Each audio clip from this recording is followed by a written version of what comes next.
Beware the blackout unis as East Carolina stormed into Dowdy-Ficklin Stadium behind a purple haze and purple helmets too with white lettering, donning those for the first time. Katin Houser got the offense going with a little QB keeper. Then he'd find one of his favorite targets in Anthony Smith down the sideline, and why not go right back to him? But on the attempt, Houser's arm deflected. Anthony Smith nearly comes up with the football, but he loses it. Check it out one more time, slow motion. He almost hauled this in with just one hand. Would have been spectacular, but no worries. Nick Mazzy said, I got you guys. Let's at least put some points up on the board. 3-0. Pirates with the lead early on the Golden Hurricanes. FaceTime opportunity. Say hi to my boyfriend, Chad Becky. Hi. On defense, Preston Carr wanted to certainly lay down the boom. Big 44 in on the action.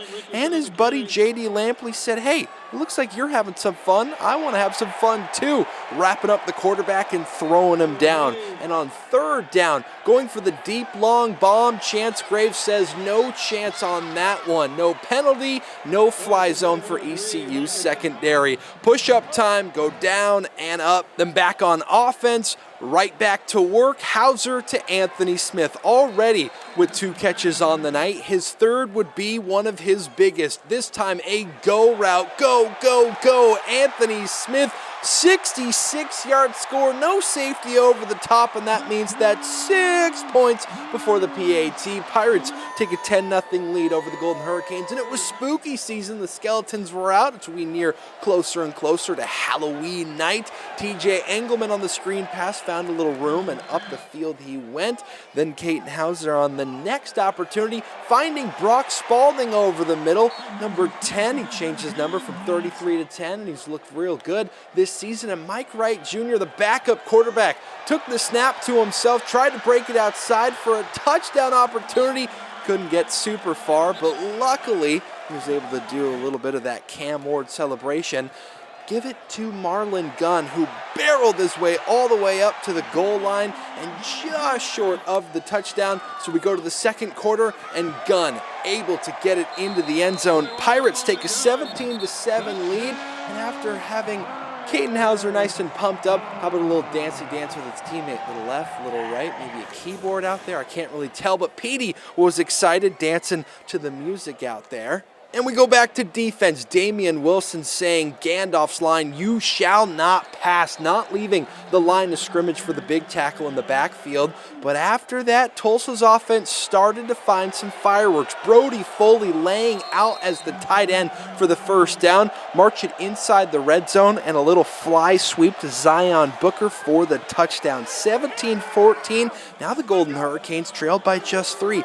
That made the Boneyard just a little bit slumped, a little sad out there, but go right back to offense. This time to London Montgomery, breaking a couple tackles and finding his way upfield.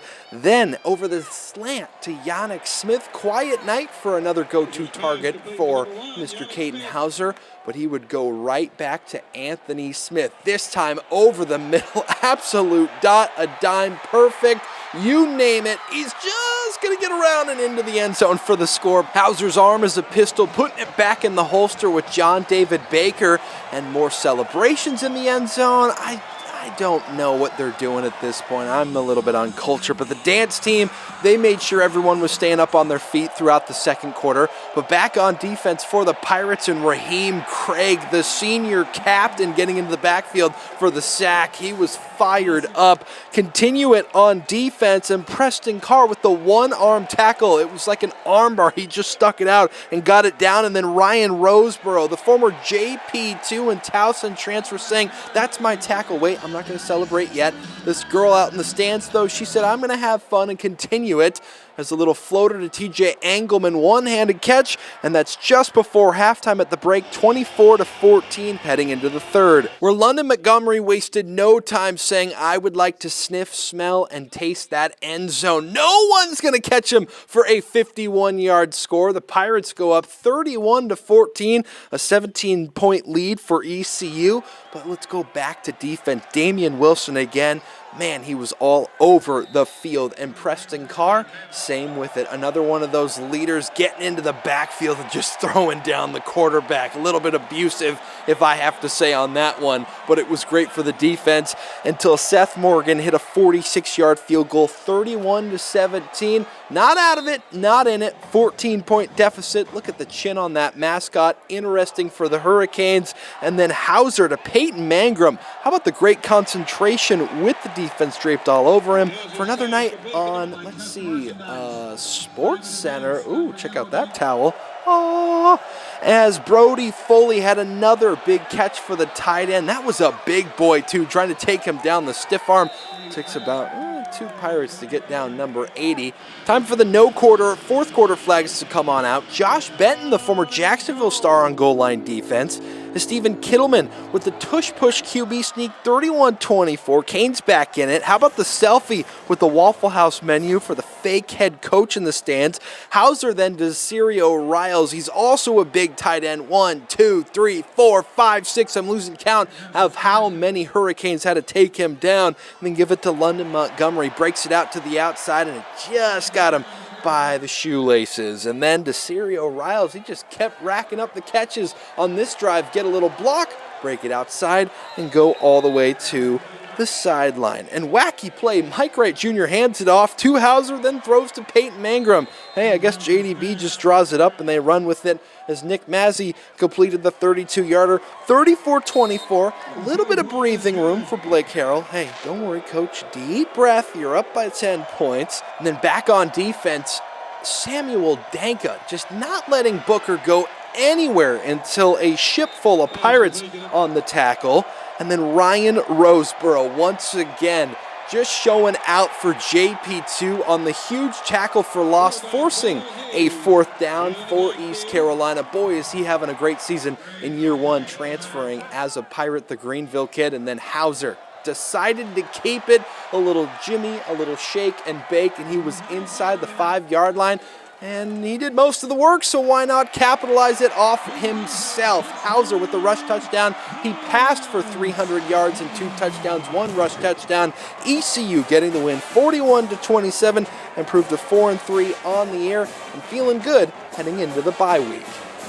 Just being able to go out and win and put up 41 points and having defense play well, like we showed today that we can go out and do it. And we can go play any team and go win. So we have a long bye week. I think we have like 16 days before we play next. So just take that advantage of that time, get healthy, and go make a run. We're definitely starting to get in our groove. But that kind of goes back to the first question, like going back to the basics, man. Like what we were doing in spring ball that really had our offense like becoming so explosive that we were realizing like, oh, this is how it could be in the season. So like, yeah, we kind of just went back to the basics this week, and that's what we're going to continue to do. It's amazing, man. You know, seeing the D-line work like that and the rushes and linebackers, you know, when we get in that backfield, we know it's on. Like, and we call it we're having fun. We call it turning loose. When we turn loose, we're getting that ball. We're going to find a way to get it to him. We love it.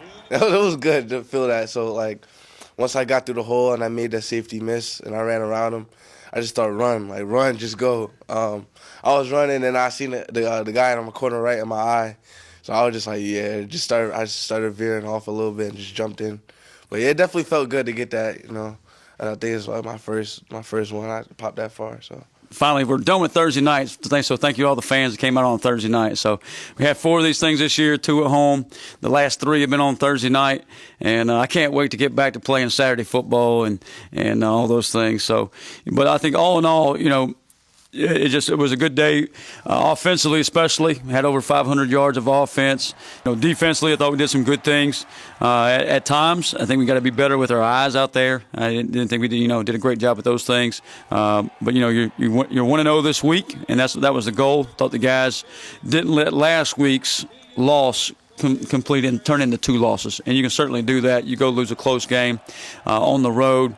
It's a Thursday. You flip to another Thursday.